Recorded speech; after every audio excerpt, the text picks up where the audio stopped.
Okay, so on this day in 1991, 30 years ago, we clinched our second league title under George Graham. This is Over and Over and Over Again.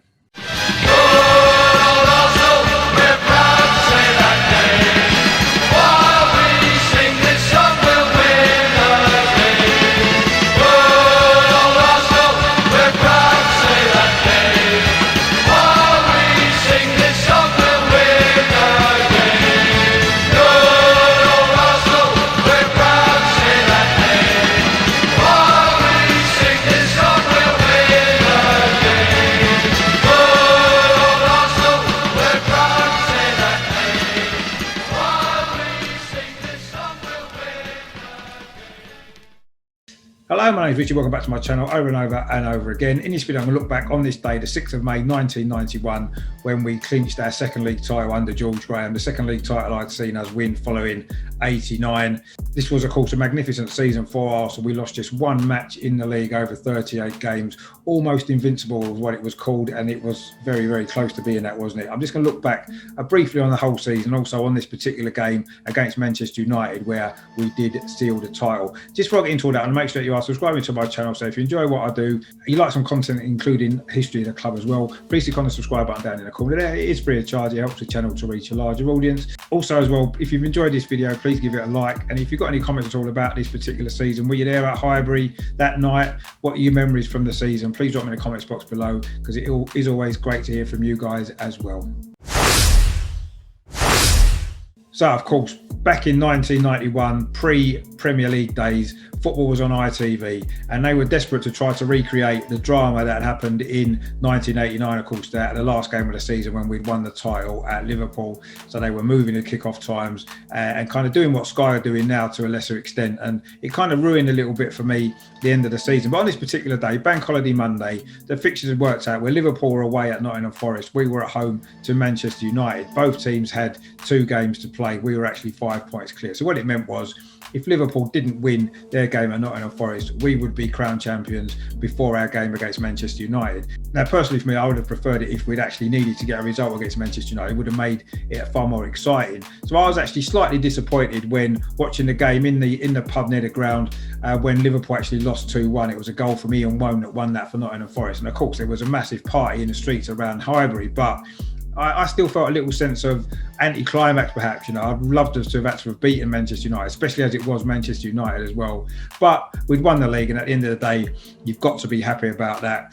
I say that the players came out to a relaxed atmosphere. There was a big party going on inside Highbury before the game. Never experienced anything like that before or since, if I'm totally honest. And it was great to be a part of that. Of course, it was, I suppose, ironic that it was Manchester United that were the visitors. If you remember earlier that season in the game at Old Trafford, we'd won 1-0 with a goal from Anders Limpar. But the game, of course, be remembered for the 21-man brawl that actually led to us having 2 points deducted. At that point in the season, it looked as though that was handing the title to Liverpool. But this Arsenal team had a lot more spirit about them. We went on a great run. We pulled an 8-point gap on Liverpool back. We won 1-0 at Anfield. And then Liverpool completely imploded. Manager Kenny Dalglish resigned. And we ended up taking advantage. And I say we finally clinched the title with 2 games to spare. As for the game itself, it was obviously a really relaxed evening. The result didn't matter, but of course, Arsenal being Arsenal, we're not going to do anything other than win this game. We got 2 goals in the first half from Alan Smith, who was chasing his second golden boot in 3 years. And then in the second half, we won a penalty. Now, usually Lee Dixon would have taken the penalties. He had taken over earlier in the season. He didn't always look like the most confident penalty taker, but most of them had found the net. On this particular occasion, he handed the responsibility over to Alan Smith, who had, ironically enough, never ever taken a penalty before in his career. But this was an opportunity to get a hat-trick to seal the golden boot, and he confidently stepped up and put the ball into the top corner to give us a 3-0 lead and give him a second golden boot. In the end, the only disappointment was that Manchester United, who were preparing for the European Cup Winners' Cup final, actually scored a goal late on in this game. They got a penalty of their own, and it just stopped David Seaman from getting the record number of clean sheets in a season when Steve Bruce stuck away the spot kick in front of the clock end to give Manchester United a consolation. But that was really just a statistic in the end. Didn't stop the party, and it was a great night to be at Highbury to see us win the league in such a relaxed way. Of course, we had one more game left afterwards at the following weekend against Coventry at home, and we really put in a champion's performance. We won 6-1 with Anders Limpar scoring a hat-trick. So a great way to finish the season. And at that point, you would have thought that, this team's going to go on and dominate English football for the next 5 or 10 years. But it never quite worked out like that, did it? George Graham rebuilt the side, but he took away a lot of the flair and athleticism that we had in midfield. And while we became a decent cup side, we'd win the Cup double in 93 and the European Cup Winners' Cup in 94. We lacked the consistency to go on and win the league title again. And in fact, it wasn't until Arsene Wenger had arrived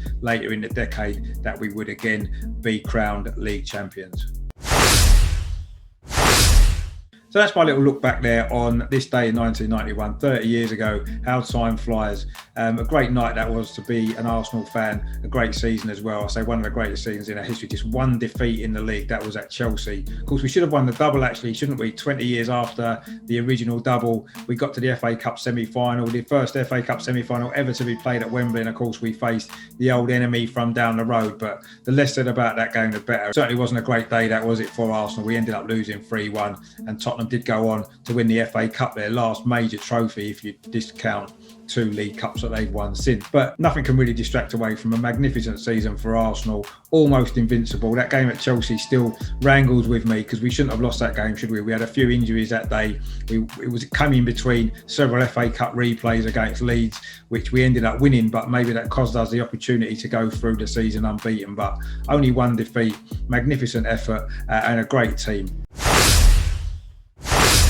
So who were the players that were behind this 1991 title success then? Well, in goal, of course, we had new signing David Seaman. There was a lot of controversy, wasn't there, when we bought him from Queen's Park Rangers to replace John Lukic, who'd been a fantastic goalkeeper for us. £1.3 million as well. It was the most expensive goalkeeper in English football history, but what a signing that proved to be for Arsenal. In the end, he made over 550 appearances for the club. In that season, he only conceded 18 goals in the league as well. The back four was the back four from 89.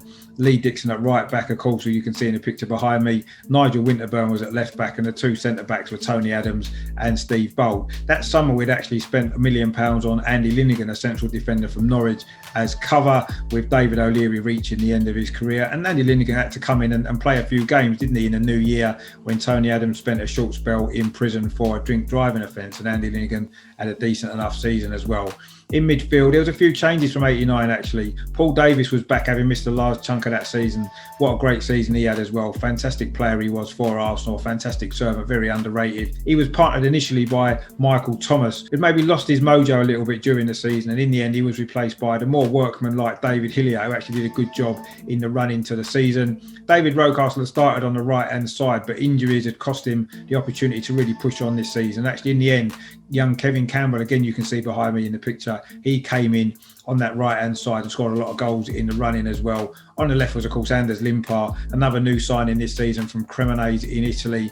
What a season, what a debut season he had. Won us so many matches with his pace and power down that left-hand side. Some great goals as well. And, of course, up front, it was Alan Smith, I say, the golden boot for the second time in 3 years. Another really underrated player in this Arsenal team. And next to him was Paul Merson, who was really developing into one of the most exciting young players in English football. Perry Groves, of course, was still in the squad, coming off the bench and scoring important goals as well. Played a big part in this title success as well. But that was a fantastic team, fantastic memories, and a fantastic season.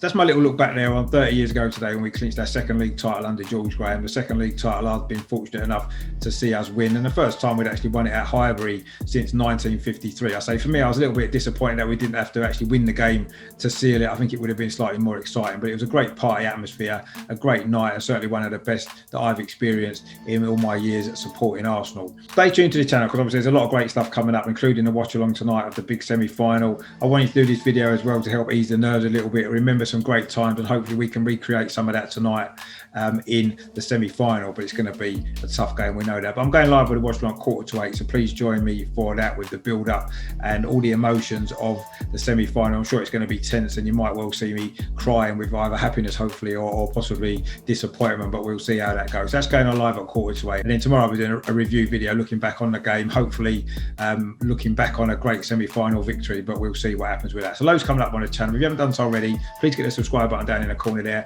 I do feature a lot of stuff on the club history, such as this video, plus I have loads of other stuff as well. Check out the stuff on the channel. If you've enjoyed this video, please give it a like as well, and please share the content around. And if you've got any comments at all to make about this particular game or that season or anything else to do with Arsenal, please drop them in the box as well. I do love to hear from you guys.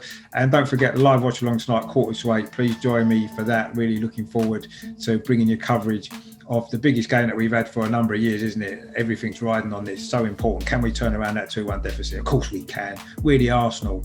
We can do it. Come on, you Gunners.